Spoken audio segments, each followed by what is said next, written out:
I took the Yakutia roadside call because the mine paid hazard rates, and my boss knew I wouldn't say no. I packed a tool roll, a jump pack, and a small stove, and my plan was to ride out with the driver, swap a frozen fuel filter on a stuck truck, then be back at camp before the dark got thick. I went because the other mechanic was drunk and useless. I shoved 2 boiled eggs into my pocket and forgot them until they cracked. We drove a winter road that looked like chalk on black land. No trees close, just a flat line of taiga and a sky that didn't care. The heater barely held the frost off the windshield, and my driver kept the radio off, like sound itself cost fuel out there. I kept watching the temperature drop and drop, and I kept flexing my fingers because the cold doesn't just hurt, it steals timing, and timing is what keeps you from doing something stupid with metal tools and frozen diesel. The truck we were going to fix sat ahead with its hazards blinking weak, half buried in blown snow. It looked like somebody had parked it and walked away, and the road just kept burying it. The guy who called it and stood outside, stamping his feet, face wrapped, eyes watery from cold and smoke. He didn't wave. He just pointed at the hood and then at me like I was late. I pulled in close, jumped out, and the wind slapped the air on my chest. The metal on my tools bit through my gloves. I popped the hood, and the engine was dead cold, metal squealing when I touched it. Diesel gelled like fat. The fuel filter was basically a rock. I told him to get in our cab and warm up while I set the stove under the fuel line. He shook his head like pride was going to keep him alive. My driver backed me up, half-hearted, said something about policy and don't be stupid, and the stranded guy snapped back with his tight little laugh through his scarf, like being cold was proof he was tougher than us. That annoyed me more than the weather.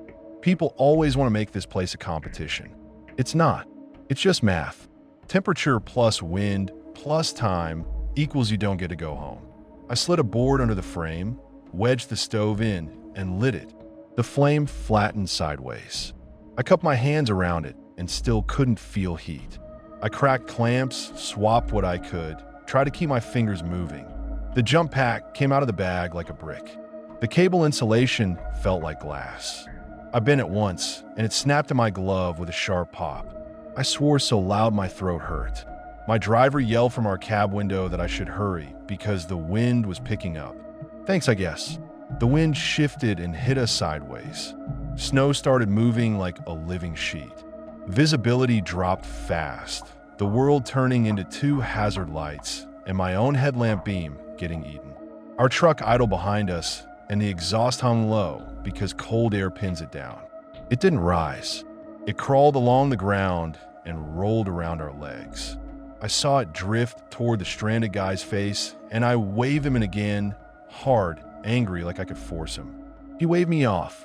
Then, instead of getting into our warm cab like a sane person, he climbed into the dead truck's cab, slammed the door, and sat there. Like sulking was a safety plan. I kept working because freezing hands make mistakes, and mistakes kill you out here. I swapped the filter, cursed at the brittle seals, tightened what I could. The whole time I kept looking over at that cab. It was a box, dead heater, frozen vents, and outside, a cloud of exhaust pooling and sliding around it. Carbon monoxide is sneaky like that. You don't choke. You don't get a big warning. You just get stupid, then you get sleepy, then you don't get back up. I tried to tell myself he'd crack a window. I tried to tell myself the wind would blow the exhaust away. I tried to tell myself a grown man would act like a grown man. Then I heard banging on the window from inside the dead truck. Slow at first, then frantic like he finally understood the box he'd trapped himself in. I ran, boots skidding on hard-packed ice. I yanked the door open and the smell hit me. Diesel, old sweat, and that sour sweetness of exhaust-heavy air, like a garage with the door closed. He had his scarf off. His lips were bluish. His eyes didn't focus on me. He tried to talk and only coughed, wet and thin. I grabbed him under the arms and dragged him out, and he weighed nothing, like his body had already decided to quit and nobody told him yet. His boots scraped the sill and didn't even help. He didn't stand. He just folded. I hauled him toward our idling truck, and my boots kept slipping. The wind shoved me like it had hands. My lungs burned every time I inhaled. I got him to the step and tried to lift him in, and he folded, boneless. My driver finally jumped out and grabbed his legs, swearing, more scared than helpful. We got him into the cab, and he sagged against the seat, mouth open, sucking air that didn't seem to go anywhere. I slapped his chest hard, then again, because I didn't know what else to do.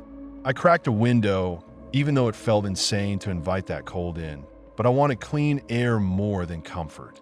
His eyes rolled, then steadied for half a second, like he saw something pass me, something funny. Then he started laughing. Not happy, not even sane, just a dry little laugh like he'd found a joke in dying. It didn't match his face. His face looked lost.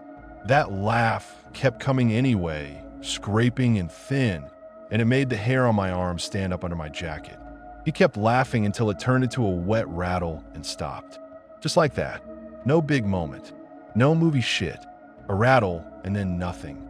My driver stared, then did the thing people do when they're terrified. They got angry. He started yelling about paperwork, about blame, about how this would ruin everything, how the supervisor would fucking kill us, like that was the emergency. He reached for the radio, then froze like calling it in would make it real. I punched him hard enough to shut him up and told him to keep the engine running or we'd join the corpse. He looked at me like he hated me for being right. We turned back with that man, slumped in the passenger seat like a broken mannequin. The blizzard didn't care. The road markers vanished and reappeared in the headlights. The cab shook with ruts, and every bump made his head tap the window with this soft, dull sound that I still hear when I'm trying to sleep. I shoved my coat behind his neck to keep it from happening, and then I realized what I was doing, making a dead guy comfortable, because I couldn't fix what mattered. My hands wouldn't stop trembling. I kept thinking about how fast it went from stubborn to coughing to nothing, about how easy it is to die when you're convinced you're fine. Back at camp, nobody ran out. Nobody yelled for a medic. The gate guard saw the passenger seat and waved us through so fast he almost dropped his clipboard. The mine supervisor met us by the shop, clean coat, pen ready. He didn't ask if the guy was alive. He asked where the stranded truck was and whether I secured the scene. He asked if we'd taken photos. He asked if the driver appeared intoxicated. I said no. He appeared dead.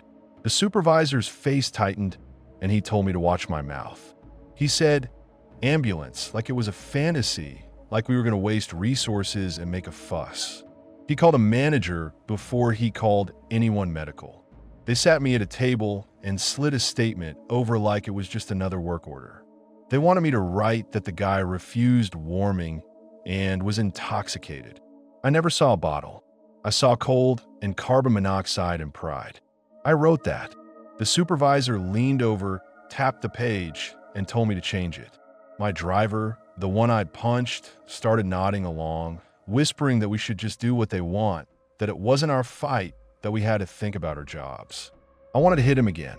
I wanted to grab the supervisor by the collar and drag him out into the wind for 10 minutes just to watch his confidence crack.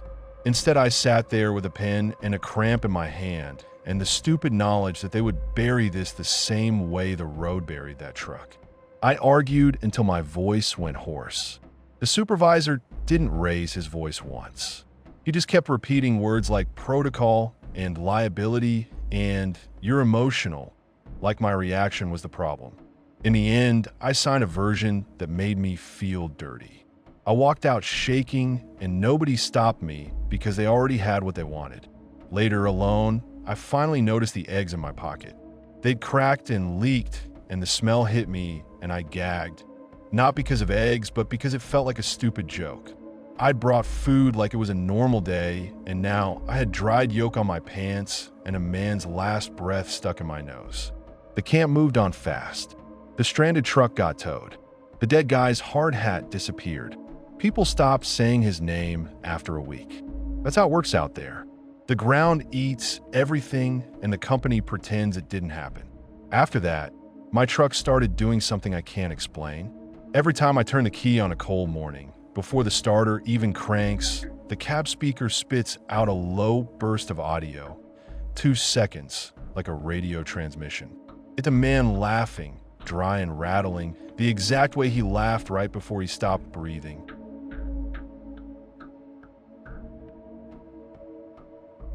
I took the Yakutia teaching contract because it paid double and promised housing, and I was stupid enough to believe the brochure. I packed winter boots, a laptop, and medicine, and my plan was to do one semester, save money, then leave in spring like a sensible person. I went alone because nobody sane volunteers for this twice. I brought a bag of candy for the kids and ate half of it on the flight from nerves. The recruiter in the city talked fast and smiled too hard. Like if I slowed him down, the whole thing would fall apart. I signed anyway. I wanted the money. I wanted to feel like I could drag myself out of debt with one brutal winter and a stack of paychecks. The village greeted me like a closed fist. One road, one shop, one school, and a sky that went dark early and stayed that way. Nobody welcomed me. They just watched me haul my bag like I was a delivery that showed up late. The housing was a small wooden place behind the school with a stove that smoked and windows that leaked cold like it was a liquid. The front door didn't sit right in the frame. You had to yank it, then slam it, then lift the handle like you were breaking a cheap toy. The first night I sat on the bed and listened to the stove pop and wheeze, and I told myself, okay, this sucks, but it's temporary. I'm not here to fall in love with the place. I'm here to work and leave. First week, the kids came in and I saw bruises. Not one, not oops, I fell. I mean a lot, spread out like someone used hands, belts, boots, whatever was close. Purple fingerprints on a wrist. A dark strip under a shirt where a kid flinched when he bit. A split lip that no one mentioned. They acted like it was weather. Unpleasant but normal. I asked careful questions. They stared at the floor or stared at my face to see if I'd push. When I pushed, they shut down. When I backed off, they relaxed like they just stepped around a hole in the ice. I went to the principal after class. I didn't come in waving my arms. I said I was worried. I said I needed to log injuries. He shrugged and said family, like that word meant stop talking. I pressed. He stopped looking at me and started looking past me, like a guy watching a train he can't stop. I left his office with my jaw clenched, so hard my teeth hurt. I tried to shop next because everyone goes through the shop. I bought bread and cigarettes for a teacher who asked me to, then asked the clerk if kids had been missing lately. She didn't even pretend she didn't hear. She just stared through me like I'd asked the price of ghosts. That look made my stomach drop. It wasn't confusion. It was fear and irritation, like I'd made her unsafe by opening my mouth. The men drank. Not a bit. They drank like they were trying to race time. On payday nights, snowmobiles screamed up and down the road with headlights off, engines howling through the dark.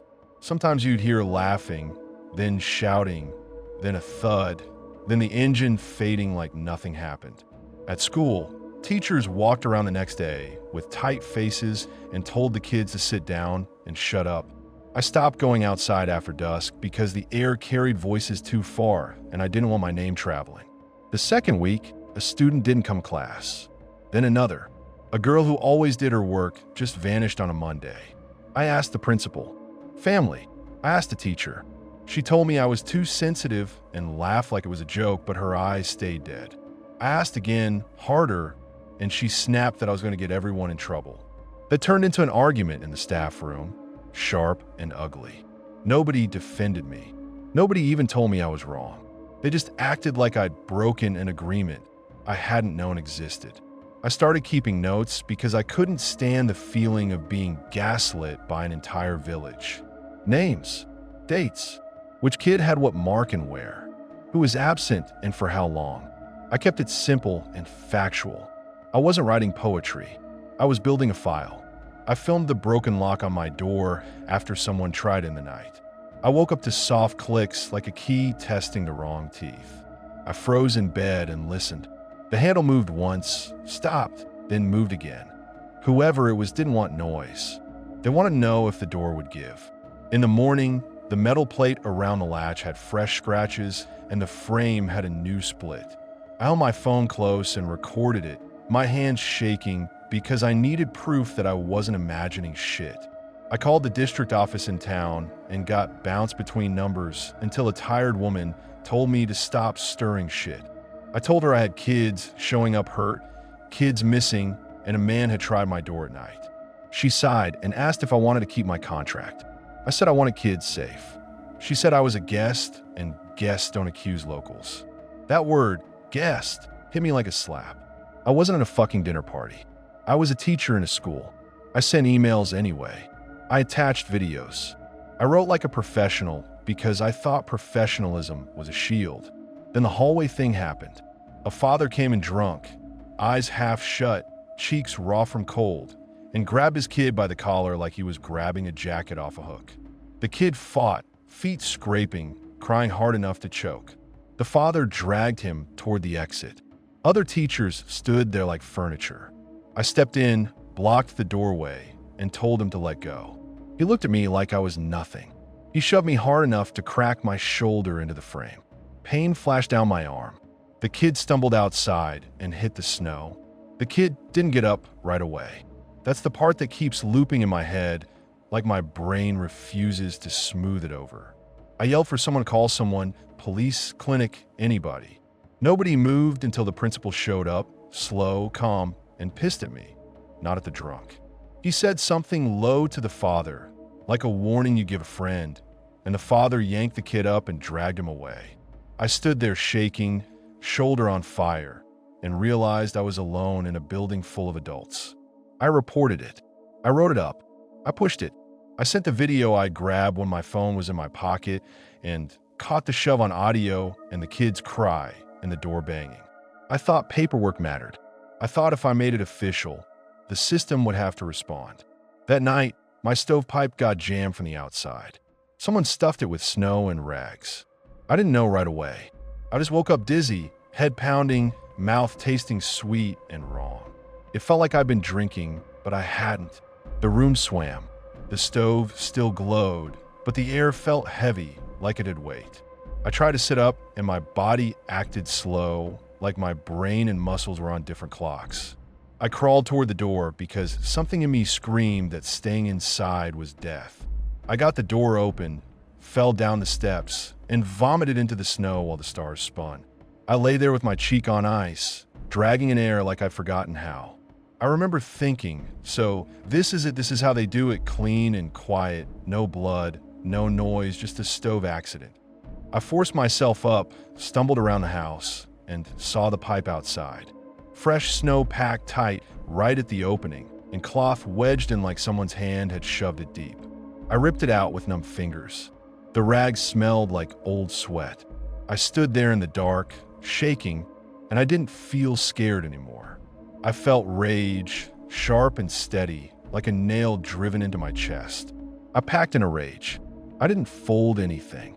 I shoved clothes, laptop, chargers, my notes, my passport, everything into the suitcase until the zipper fought me.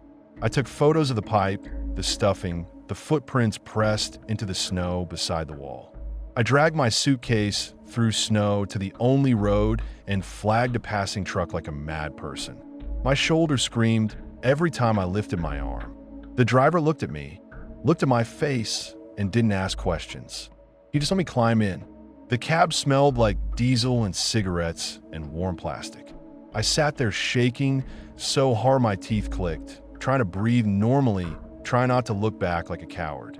Nobody chased us. That almost made it worse. It meant they didn't need to. 2 weeks later, I got an email from the district saying my contract was terminated for unprofessional conduct and false allegations. No investigation. No questions. Just a neat little stamp that made me the problem. The village posted on a local group that I was unstable and hates Yakuts. People I'd never met believed it, because it was easier than believing what happens when nobody is watching. A couple of teachers I'd shared lunch with jumped in and agreed, because agreeing kept them safe. I sent my file to bigger offices. I sent it to anyone whose email I could find. I got silence, or polite replies that said my concerns would be reviewed. Nothing changed. I know that because I checked months later and saw a photo of the school page with the same principal smiling like a man who never loses. I'm home now. I still wake up with the taste of that block stove in my mouth. I still see that kid hitting snow and staying down. And I still hate how clean my hands look when I wash them, like I didn't leave anything behind.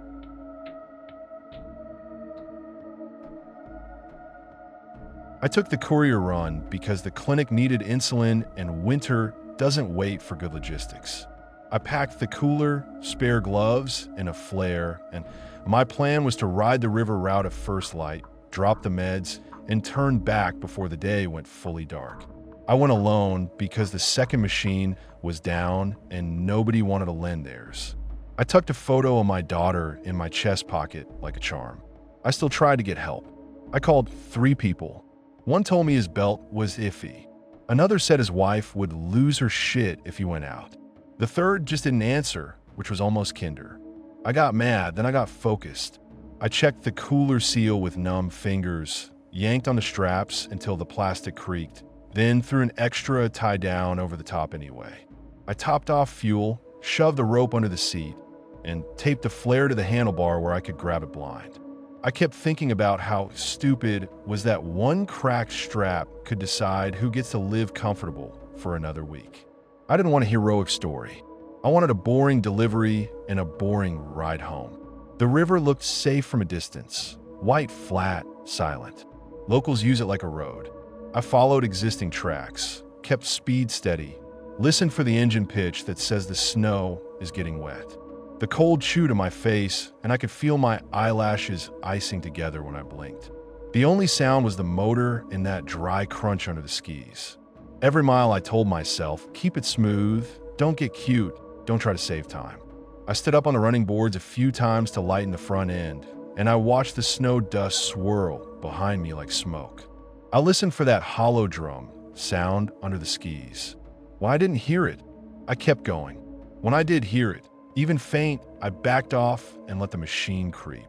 The surface started lying halfway across.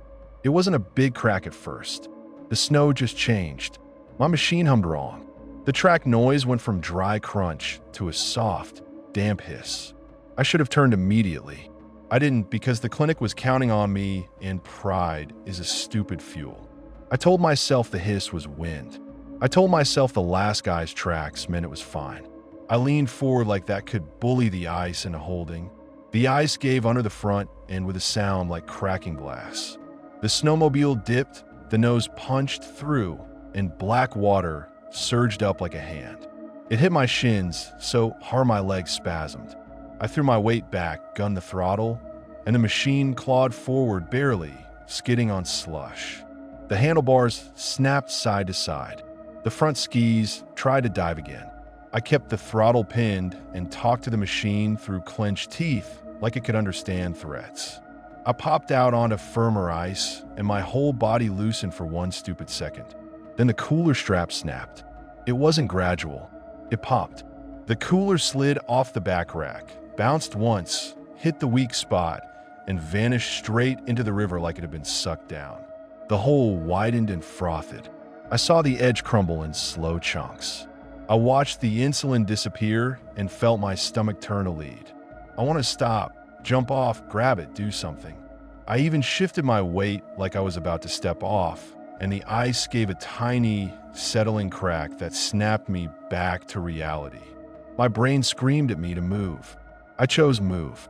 I told myself I could come back with a rope and a hook and a better plan, like planning mattered to a river.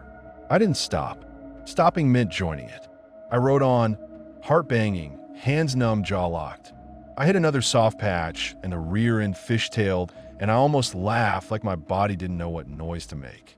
I flexed my toes inside my boots and couldn't tell if they listened. I kept my eyes forward because if I looked back at that hole I knew, I'd do something dumb. I kept seeing my daughter's photo against my chest, and it pissed me off because it felt like I'd used her like a lucky coin and then still screwed it up.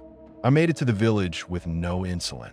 I rolled up behind the clinic, killed the engine, and the silence hit like a slap. I walked in with one pant leg frozen stiff and no cooler on my rack. I told the nurse what happened. She stared at me like I'd confessed a murder.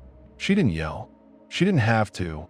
Her face just went tight, and she turned away and started calling for alternatives she already knew wouldn't come in time. She called the regional clinic, then the pharmacy in town, then somebody with a satellite phone, and every answer was the same. No flight, no road, no spare. She kept writing things down anyway, like the pen could fix it. At one point, she looked at my wet leg and my shaking hands and asked, real quiet, if I understood what I just dropped into the river. I nodded because my voice was gone. A guy in the waiting area recognized me and stood up fast. His chair scraped and everybody looked. He came at me hard, close enough that I could see the red crack in his lip.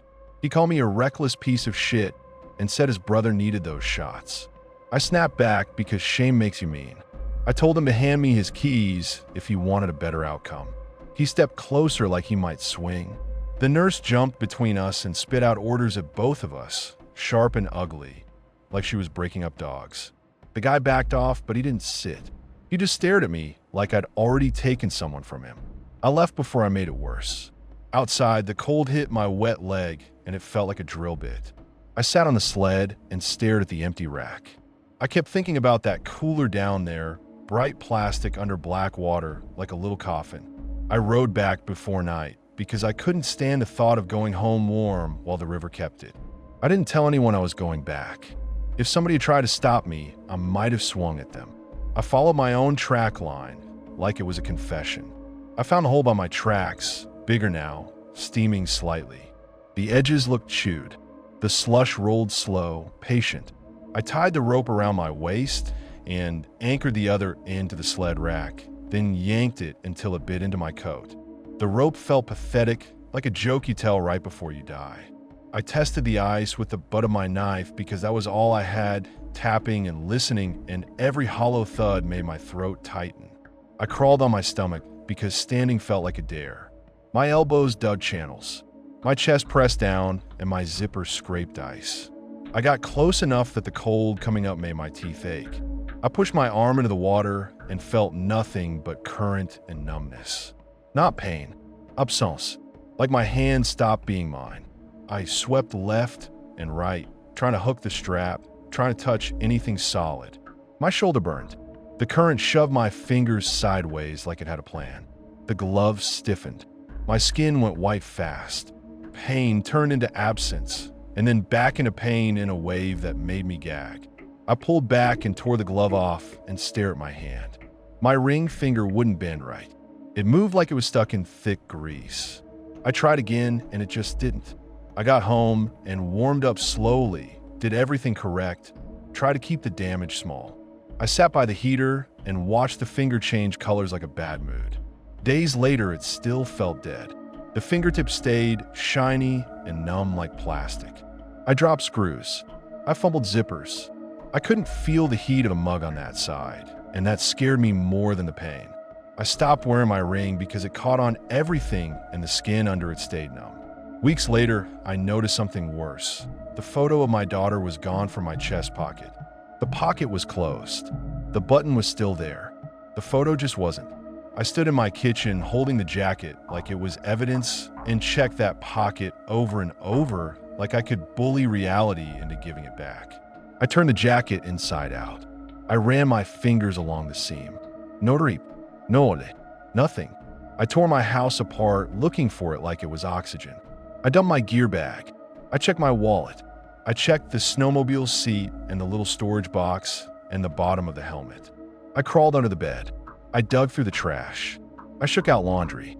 I got so angry, I punched a cabinet door, and then I got scared because the anger felt too big for a missing photo. I called my ex and asked if her kid had taken it. She told me to stop making everything weird and hung up. I sat on the floor with my jacket in my lap and felt stupid and empty. I unbuttoned the pocket and buttoned it again, slow, like I was proving it worked. It worked every time. That's the part that makes my skin crawl. My mind kept sliding back to that hole, to my chest pressed to the ice while my arm was in the river, to the button still fastened, to the way the current pulled sideways, steady like it had time in hands. I can't prove anything. I can't even say it out loud without sounding insane. But that pocket was closed. Sometimes I wonder if the river didn't just take insulin. Sometimes I think it took whatever made me feel like I deserved to come back.